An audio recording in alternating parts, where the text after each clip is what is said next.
Olá, bom dia, boa tarde, boa noite a todos que estão ouvindo este podcast. Iremos começar mais um com um assunto muito comentado, muito discutido entre os jovens, que são pais conservadores e esses pais liberais. E comigo também está a Juliana Borelli e Esther Silva, que elas vão explicar um pouco mais sobre essa diferença entre os pais conservadores e os pais liberais e a influência que eles têm sobre os filhos.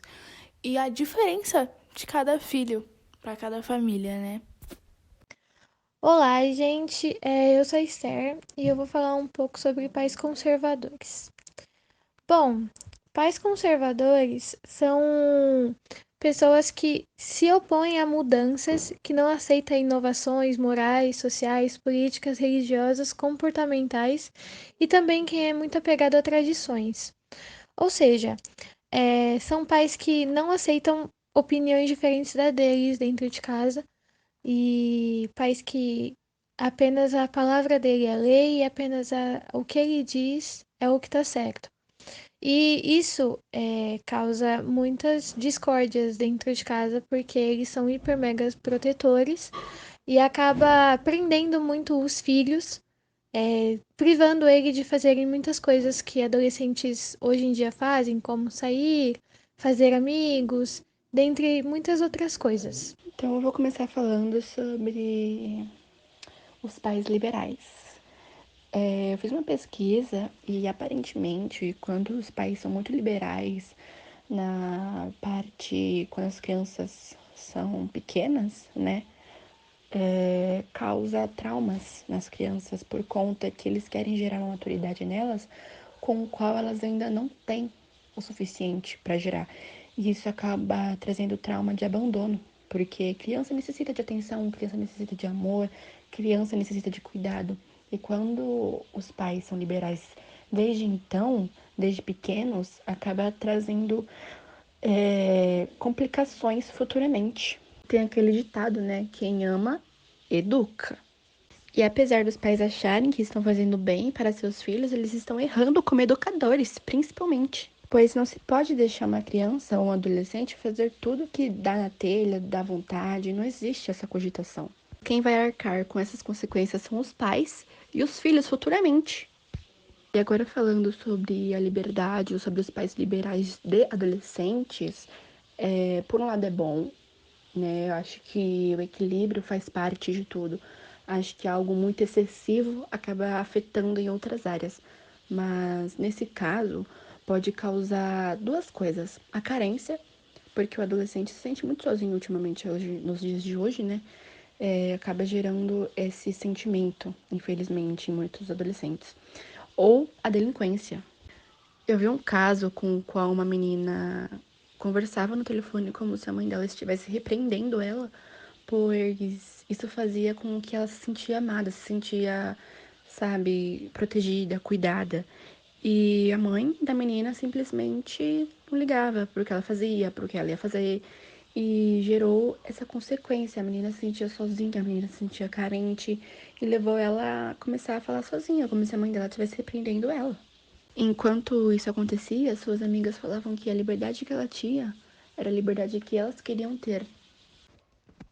Bom, depois dessa explicação, a gente consegue ter uma noção de cada um dos lados, a visão de cada um e como os filhos se comportam em relação a eles, porque a gente pode ter uma noção que os filhos conservadores, né, de pais conservadores, eles acabam sendo mais reprimidos ou acabam indo para o lado mais mentiroso, podemos dizer assim, porque coisas que é considerado obviamente normal, natural, não é falado ou, tipo, é recriminado, entendeu?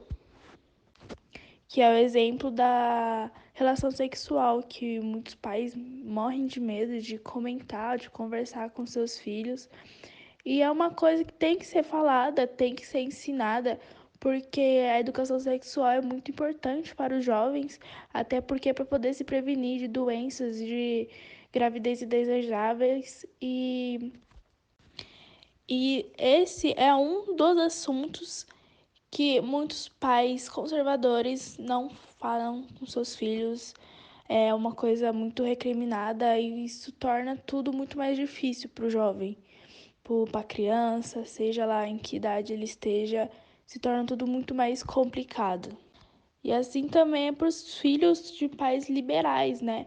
Como a Julie mesmo disse, tudo ao extremo faz mal.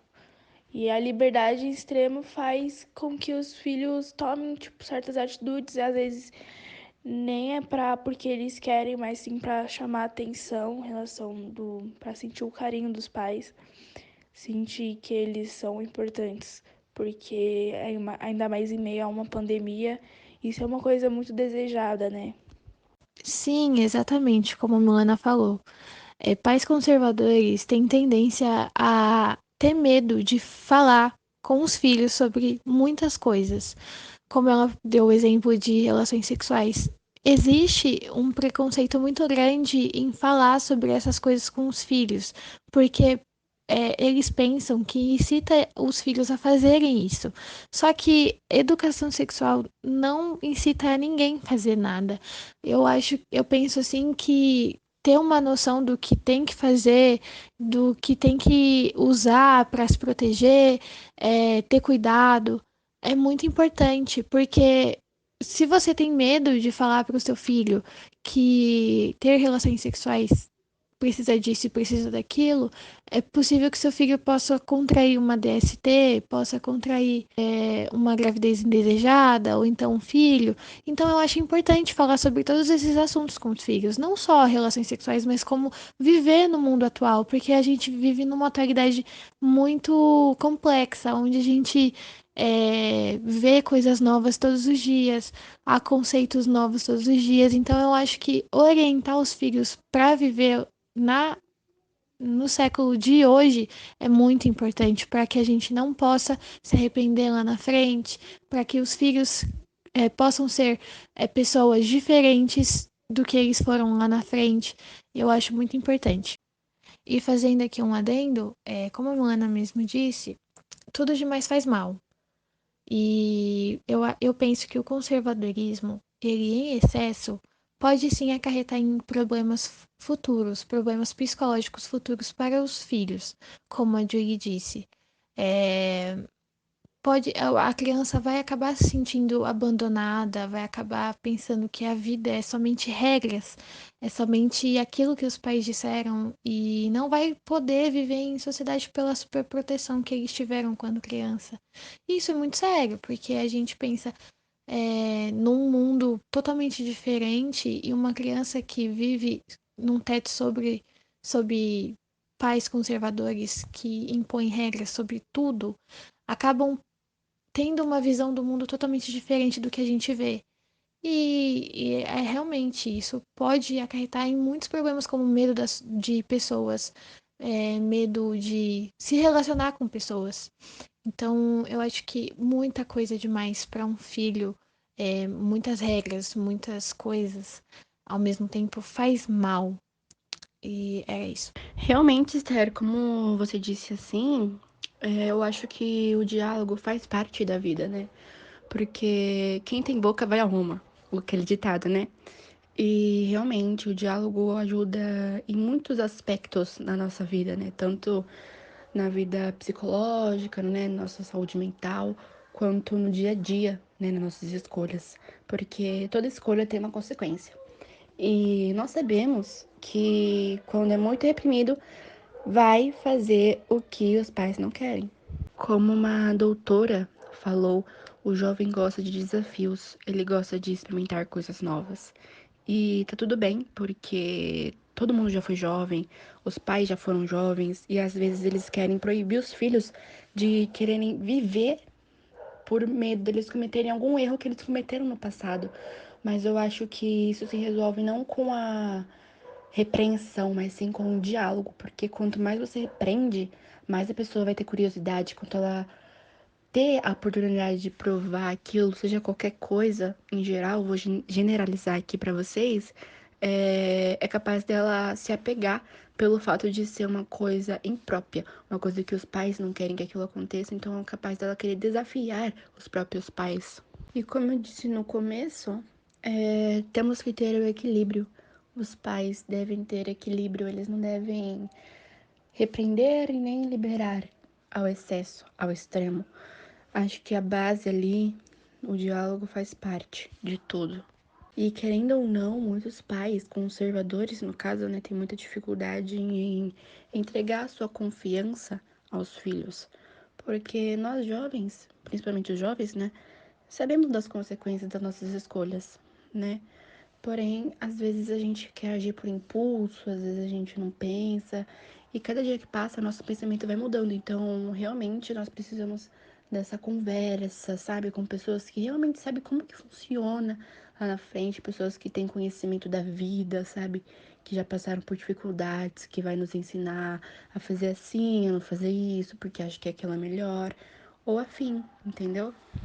Então, eu acho que depois de toda essa demonstração, né, essa explicação dos dois lados, da interferência que eles podem ter nos filhos, tanto benefícios como malefícios, a gente pode ter a conclusão de que o equilíbrio é tudo, o diálogo é tudo, a educação é tudo, tanto educação sexual quanto social, do sentimento, né? Porque psicologia é muito importante, né, na vida do adolescente, da vida adulta, e não ter esse acompanhamento psicológico também pode causar efeitos grandes, né?